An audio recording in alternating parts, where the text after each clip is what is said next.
I'm here to talk about success. The first rule of success is to have a vision. You see, if you don't have a vision of where you go, and if you don't have a goal where you go, you drift around and you never end up anywhere. I mean, as you know, I was born in 1947 in Austria after the Second World War. So I was very fortunate that I stumbled on my vision. And I didn't really like Austria when I grew up. I couldn't wait to get out of there. I couldn't see myself becoming a farmer or a worker in a factory or anything like that. Even though my parents wanted me to stay there and have a normal life. But that was their vision, not mine. My vision was totally different. I felt that I was born for something special, for something unique, for something big. Then one day I went to school. I remember I was 11 years old, and they showed a documentary about America. And there they showed in this documentary the huge skyscrapers, the high-rises, the huge bridges, the 6-lane freeways, and all of this stuff. And I said to myself, that's where I want to be. I don't want to be around here with these little farmhouses and these little buildings. I want to be in America. One day after school, I walked by a store in Graz. So I went inside and I looked around, and then I saw a magazine. I saw a bodybuilding magazine that had Reg Park on the cover. Reg Park was then a 3-time Mr. Universe. And I saw him on the big screen as Hercules. I read that and I said to myself, wow, this is the blueprint for my life. This is exactly what I want to do. I want to become a bodybuilding champion just like Reg Park. I want to get into movies just like Reg Park. And I want to make millions of dollars and be rich and famous just like Reg Park. Do you know how great it felt that I knew where I was going? Imagine the majority of people don't know where they're going. I knew where I was going, that I'm going to become this bodybuilding champion just like him. So it was just a question of how do you do it? I was so relieved, because when you have a goal, when you have a vision, everything becomes easy. So people always ask me, when they saw me in the gym in the pumping iron days, they say, why is it that you're working out so hard? 5 hours a day, 6 hours a day, and you have always a smile on your face. And I told people all the time, I said, because to me, I'm shooting for a goal. In front of me is the Mr. Universe title. So every rep that I do gets me closer to accomplishing that goal, to make this goal, this vision turn into reality.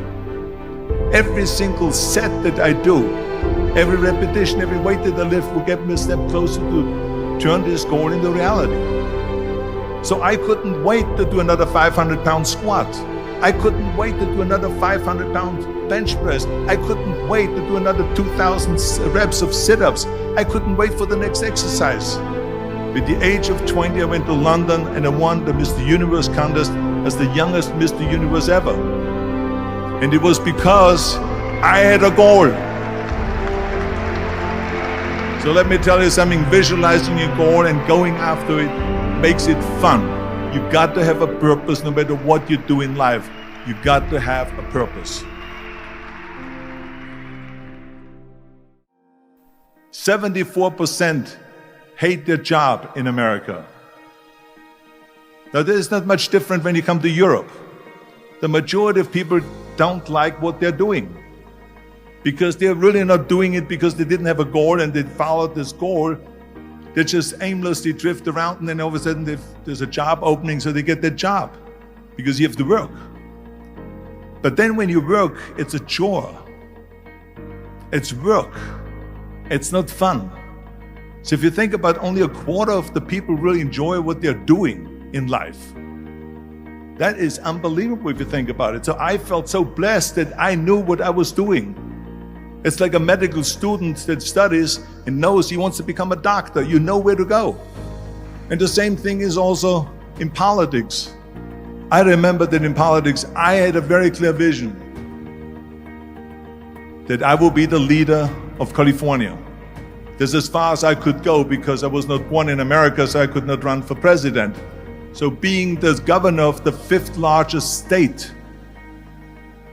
the largest state, the fifth largest economy in the world, was for me really the ultimate title, the ultimate accomplishment in politics. So even though people came up to me and says, why don't you go and run for something smaller, you're never gonna make it. I ran for governor, and then 2 months later I became governor of the state of California. Again, because I had a very clear vision what I'm gonna do with California. So that's rule number one, have a vision.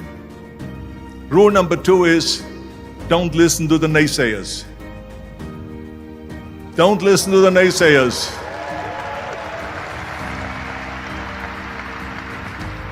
Everything I ever did, the thing that I heard out of people's mouth was, that's impossible.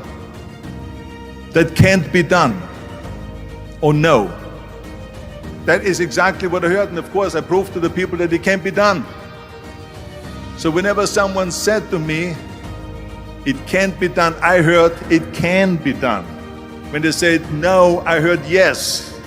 And when they said it's impossible, I heard it is possible. I'm a strong believer of what Nelson Mandela said, that everything is always impossible until someone does it. Well, I'm gonna be the one, I said to myself, I'm gonna do it and I'm gonna show it to them. Maybe it has never been done before. That's perfectly fine with me. But I'm gonna do it. And I did not listen to the naysayers. It's all about the hard work that you put in.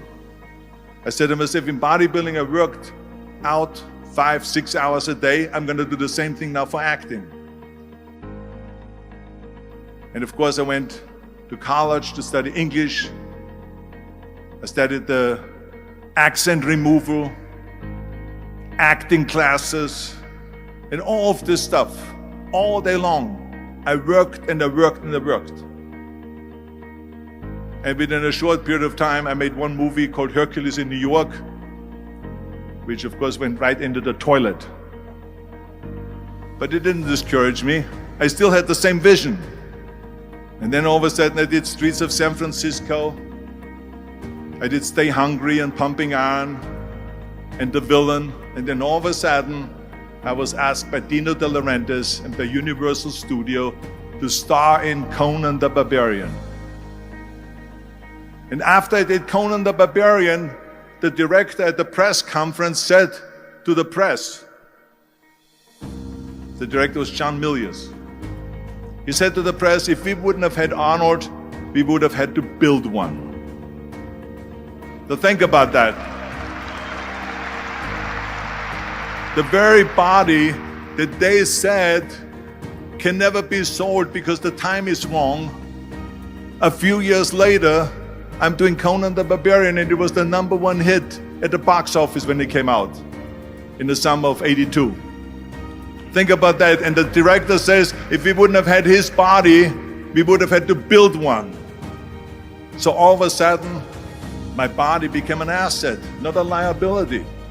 And the same thing was with Terminator. After we were finished filming Terminator, Jim Cameron said to the press, if Arnold wouldn't have had that accent and talked like a machine, I think the movie wouldn't have worked.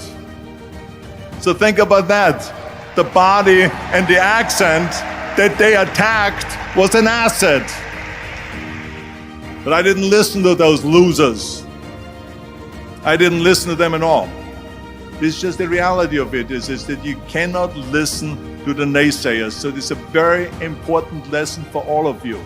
So when someone says, no, this is a stupid idea, you in your mind, you don't have to say it, but in your mind just say to yourself, you're an asshole. What do you know?